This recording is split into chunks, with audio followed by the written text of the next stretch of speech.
सभी पत्रकार बंधुओं को, साथियों को मेरा नमस्कार। आप हमेशा की तरह अपना समय निकाल कर आए हैं यहाँ पर और आप पूरे राजस्थान में नहीं, पूरे देश में एक जागरूकता बना रहे हैं और इसीलिए आज आपके माध्यम से पूरे राजस्थान ही नहीं, पूरे देश के साथ ये प्रेस वार्ता जो जन जन की बात है वो जनता तक पहुंचाने का हम प्रयास कर रहे हैं। अलवर की घटना आप सबको मालूम है, उससे पहले जो करौली में हुई हिंसा आप सबको पता है। जिस तरह से पूरे प्रदेश के अंदर बार बार हिंदू धर्म यात्रा पे धारा 144 लग रही है, जिस तरह से दूसरे समुदाय के लिए जो तुष्टिकरण की राजनीति हो रही है, फर्क बिल्कुल साफ है।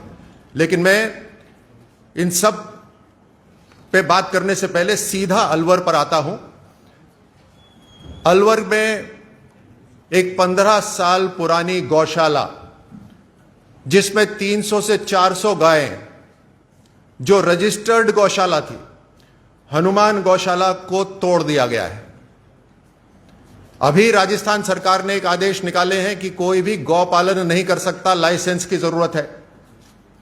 और दूसरी तरफ जहां पर रजिस्टर्ड सोसाइटी काम कर रही है उसको तोड़ दिया जाता है और गायें भटक रही हैं। ऐसी गर्मी के अंदर पानी, भूख प्यासी बिल्कुल भटक रही हैं। इसकी तैयारी हो सकती थी, अगर कुछ गलत भी है तो उसकी तैयारी हो सकती थी, लेकिन नहीं, इन्हें एक संदेश पहुंचाना है, अपने एक वोट बैंक को संदेश पहुंचाना है। राजस्थान में जो कांग्रेस सरकार है वो बौखला गई है और अपनी बौखलाहट में एक नियंत्रण खो बैठी है या गलत आदेश पास कर रही है और इनको इसका नुकसान होकर रहेगा। लेकिन उससे पहले जनता भुगत रही है, गौवंश भुगत रहा है। इस गौशाला को तोड़ा गया, 300 से 400 गायें आज भूखी प्यासी भटक रही है। और उससे पहले आपको पता है किस तरह से मुद्दे को भटकाने की कोशिश करी गई।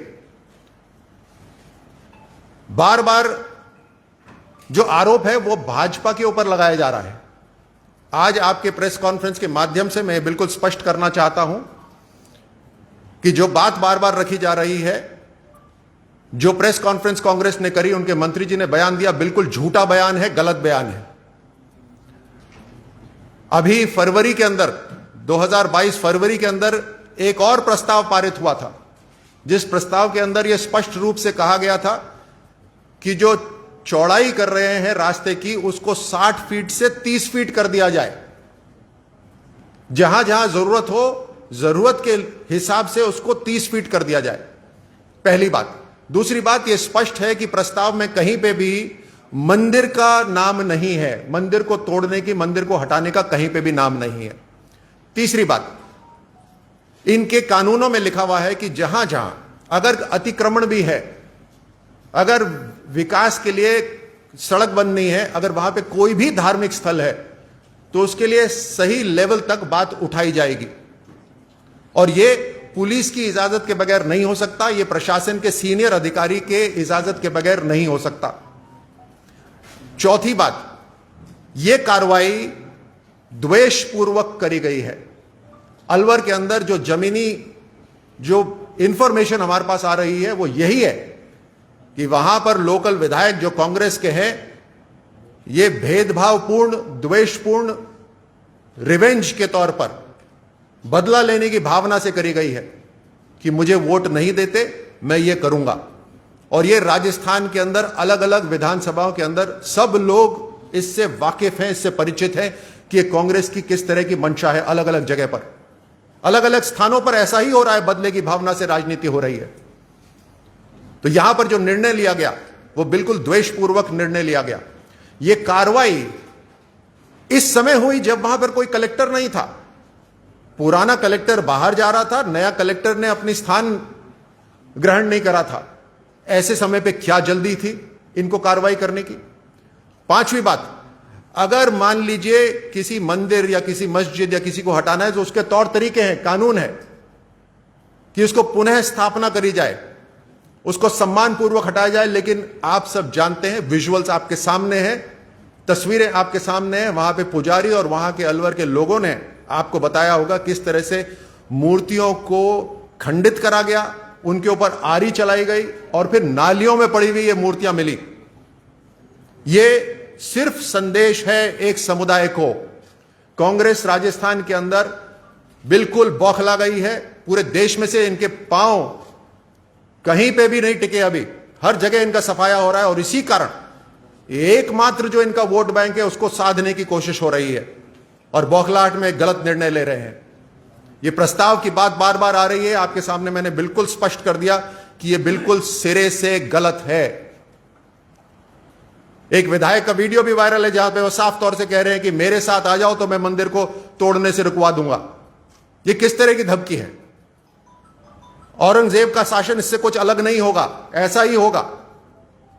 और राजस्थान के अंदर जिस तरह से कांग्रेस सरकार काम कर रही है वो साफ दिखाई दे रहा है। इनके लीडर जब चुनाव आता है तो राहुल गांधी जी शिव भक्त बने हुए मंदिर मंदिर डोलते हैं, मीडिया के सामने अपने कुर्ते के ऊपर जनेऊ पहनकर अपना गोत्र बताते हैं, लेकिन राजस्थान के अंदर एक सीधा सरल सुशासन नहीं दे सकते। इनकी मंशा देखिए आप, रामनवमी पर राम भक्तों पर वार और रमजान पर रोजा इफ्तार, यह कांग्रेस की मानसिकता है। कहीं गौशाला तोड़ रहे हैं, कहीं पर 300 साल पुराना मंदिर तोड़ रहे हैं, उसके साथ एक और मंदिर तोड़ा गया है। और कलेक्टर की रिपोर्ट में स्पष्ट लिखा हुआ है, उन्होंने अपना जो प्रेस नोट दिया उसमें स्वीकार करा है कि बुलडोजर से जो कार्रवाई हुई वो एसडीएम के द्वारा की गई है। और यह पहली बार नहीं हुआ। आमागढ़ जयपुर में शिव मंदिर की मूर्तियां तोड़ी गई, सालासर के अंदर राम दरबार तो गिराया गया, उससे पहले धारा 144 लगाई बार। और तुष्टीकरण की राजनीति देखिए, फर्क देखिए कितना ज्यादा है। एक तरफ तो इफ्तियार की पार्टी हो रही है और उसके लिए आदेश जारी हो रहे हैं, कलेक्टरों को आदेश जारी हो रहे हैं कि आप सूची बनाइए इनके प्रमुख लोगों की ताकि उनको निमंत्रण दिया जाए, और दूसरी तरफ मंदिर तोड़ा जा रहा है, दूसरी तरफ धारा 144 लगाई जा रही है। बिजली का कनेक्शन कि बिजली बिल्कुल कटौती ना हो, सिर्फ एक समुदाय के लिए, एक वर्ग विशेष के लिए।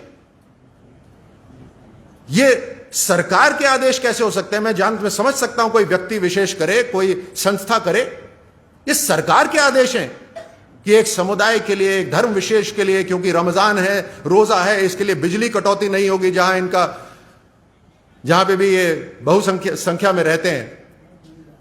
ये सारे जो कानून पास हो रहे हैं, जो आदेश पास हो रहे हैं, ये राजस्थान सरकार की मंशा दिखाते हैं जो इनकी दशकों पुरानी है। पहले छुपी रहती थी, इनका तुष्टीकरण दिखाई नहीं देता था।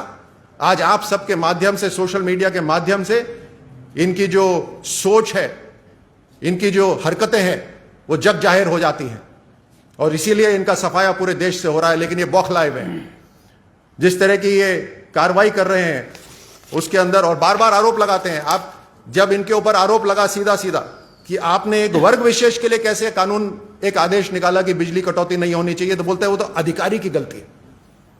बोला ये करौली के अंदर दंगे क्यों हुए, तो बोलते वो नारा गलत लगा था।